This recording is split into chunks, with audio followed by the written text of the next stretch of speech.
واقعہ بڑا مشہور ہے۔ حضرت موسیٰ علیہ السلام نے اللہ کی بارگاہ میں یہ عرض کیا، اللہ کیا مجھ سے بڑھ کر بھی کوئی علم والا ہے روئے زمین پر؟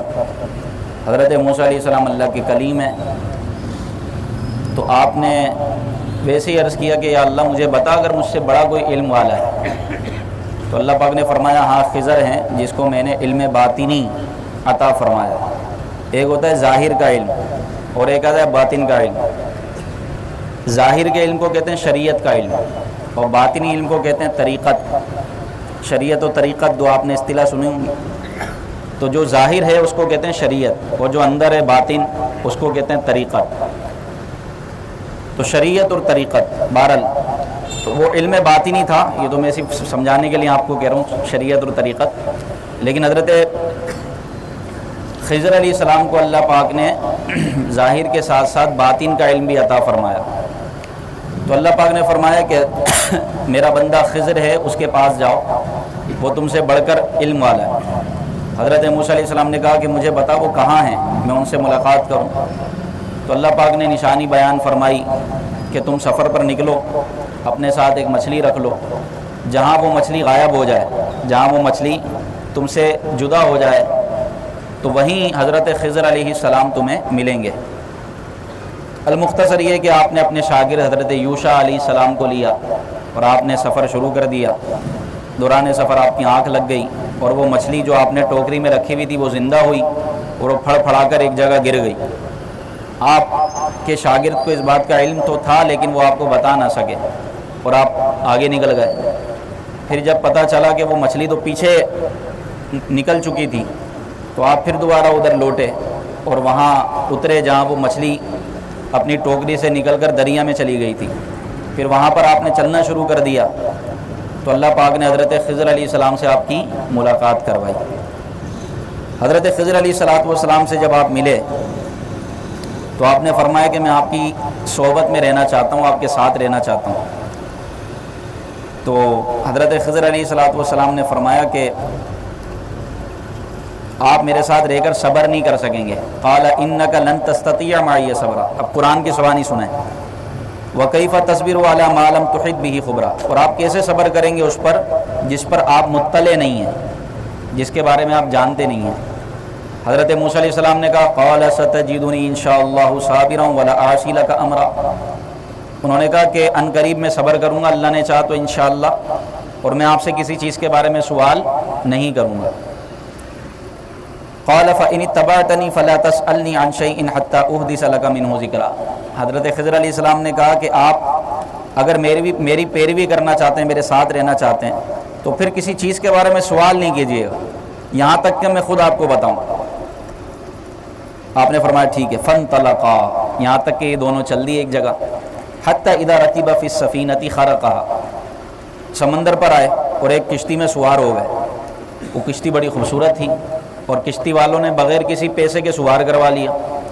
خرقھا، تو حضرت خضر علیہ السلام نے اس کشتی میں سوراخ کر دیا، اس کشتی کو عیب دار بنا دیا۔ اب حضرت موسیٰ علیہ السلام نبی تھے اور وہ نبی کسی بری بات کو دیکھ کر خاموش نہیں رہ سکتا۔ آپ نبی تھے، آپ نے بول دیا قال اخرقتها لتغرق اهلها لقد جئت شيئا امرا۔ آپ نے فرمایا آپ نے اس میں سوراخ کر دیا کشتی میں تاکہ ہم سب ہلاک ہو جائیں۔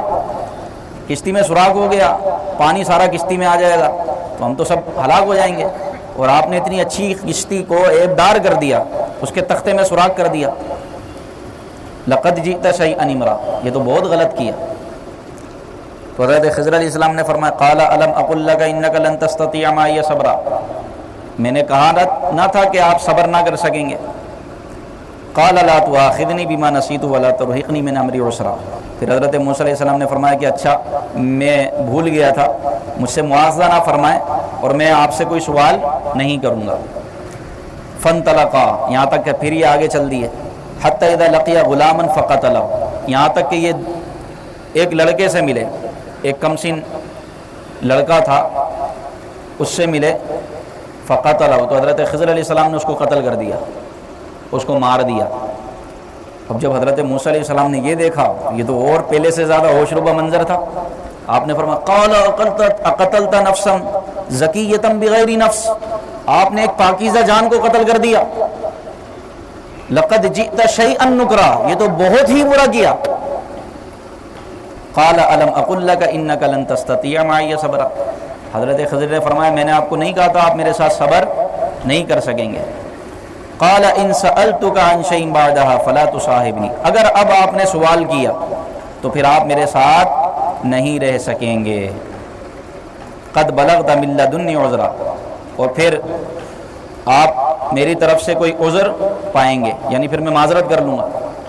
فانطلقا، حضرت موسیٰ علیہ السلام خاموش ہو گئے. پھر یہ دونوں چلے ایک جگہ. حتی اذا اتیا اہل قریۃ استطعما اہلہا فابوا ان یضیفوہما، یہاں تک کہ ایک بستی میں آئے، اور بستی میں چونکہ سفر تھا تو آپ کو بھوک بھی محسوس ہوئی، پیاس بھی محسوس ہوئی. اس بستی میں آئے، بستی والوں نے کھانے تک کا نہیں پوچھا، یہاں تک کہ انہوں نے کھانا مانگا. فابوا ان یضیفوہما، تو ان دو بستی والوں نے ان کی مہمان نوازی کرنے سے انکار کر دیا، ہم کھانا نہیں دیں گے. فوجد فیہا جدارا، پھر ان دونوں نے ایک دیوار دیکھی. حضرت خضر علیہ السلام اس دیوار کے پاس گئے. یرید ان ینقض فاقام، اور وہ دیوار گرنے والی تھی تو حضرت خضر علیہ السلام نے اس دیوار کو اس میں اعظم پڑھ کے سیدھا کر دیا.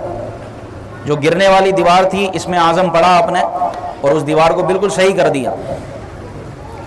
قال لو شئت لاتخذت علی اجرا، تو حضرت موسیٰ علیہ السلام نے فرمایا کہ آپ بھی عجیب ہیں، آپ چاہتے تو اس کی اجرت لے لیتے، ہم کچھ کھانا تو کھا لیتے. یہ ایسی بستی ہے کہ جس کے رہنے والے نہ پانی کا پوچھتے نہ کھانے کا پوچھتے، کھانا مانگو تو وہ انکار کر دیتے ہیں، اور آپ نے ان بستی والوں کی گرتی ہوئی دیوار کو صحیح کر دیا، تو آپ چاہتے تو اجرت لے لیتے. تو آپ نے پھر سوال کر دیا. تو قال ھذا فراق بینی و بینی، حضرت خضر علیہ السلام نے فرمایا اب میرے اور آپ کے درمیان جدائی کا وقت ہے. سأنبئک بتأویل ما لم تستطع علیہ صبرا، اب میں آپ کو بتاتا ہوں ان تمام باتوں کی وجہ، ان تمام واقعات کا راز، اس کی تعویل جس پر آپ صبر نہ کر سکیں. فرمایا اما السفینۃ فکانت لمساکین یعملون فی البحر، بہرحال وہ کشتی جس میں ہم سوار ہوئے تھے وہ یتیموں کی تھی، مساکین کی تھی، محتاج تھے لوگ، مسکینوں کی وہ کشتی تھی جو وہ کام کیا کرتے تھے، اپنی کشتی سے ہی گزر بسر کیا کرتے تھے. فَأَرَدْتُ أَنْ أَعِيبَهَا، میں نے ارادہ کیا کہ میں اس کو عیب دار کر دوں. اس کی وجہ یہ تھی وَكَانَ وَرَاءَهُمْ مَلِكٌ يَأْخُذُ كُلَّ سَفِينَةٍ غَصْبًا، کیونکہ اس دریا کے پار ایک بادشاہ تھا جو اچھی کشتیاں دیکھ کر اس پر قبضہ کر لیا کرتا تھا، جبکہ یہ مسکینوں کی محتاجوں کی کشتی تھی جس سے وہ گزر بسر کیا کرتے تھے. تو ان کی خوبصورت کشتی تھی اور قریب تھا کہ بادشاہ ان پر قبضہ کر لے، لیکن جو عیب دار کشتی ہوتی تھی اس کو وہ چھوڑ دیا کرتا تھا. تو میں نے چاہا کہ تھوڑا سا عیب کر دوں تاکہ وہ بادشاہ ان کی کشتی پر قبضہ نہ کرے اور یہ اپنے روزگار کو چلاتے رہیں. تو یہ وجہ تھی جو میں نے کشتی کو عیب دار کیا. پھر وَأَمَّا الْغُلَامُ فَكَانَ أَبَوَاهُ، اور وہ لڑکا جس کو میں نے قتل کیا، سنو اس کی حقیقت.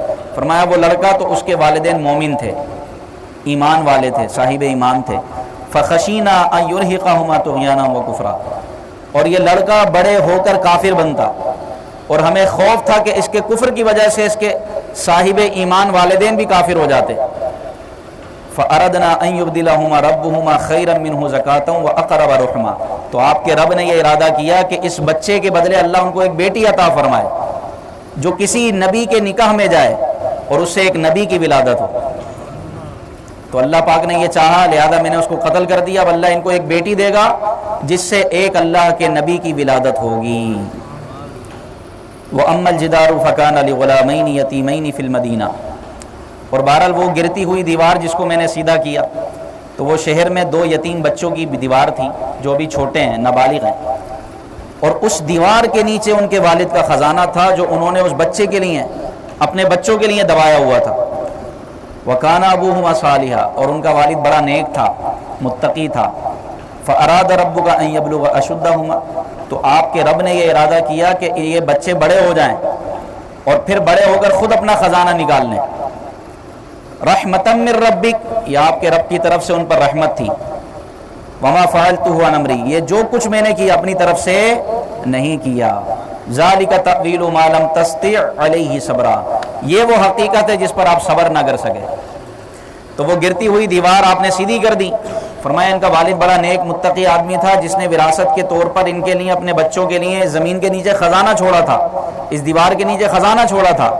اگر یہ دیوار گر جاتی شہر پہ ظاہر ہو جاتا اور ساری بستی والے وہ خزانہ لوٹ لیتے، تو اللہ نے چاہا کہ یہ جب بڑے ہو جائیں بالغ ہو جائیں تو خود ہی اس دیوار کے نیچے سے خزانہ نکال لیں، تو آپ کے رب نے ان پر رحمت فرمائی۔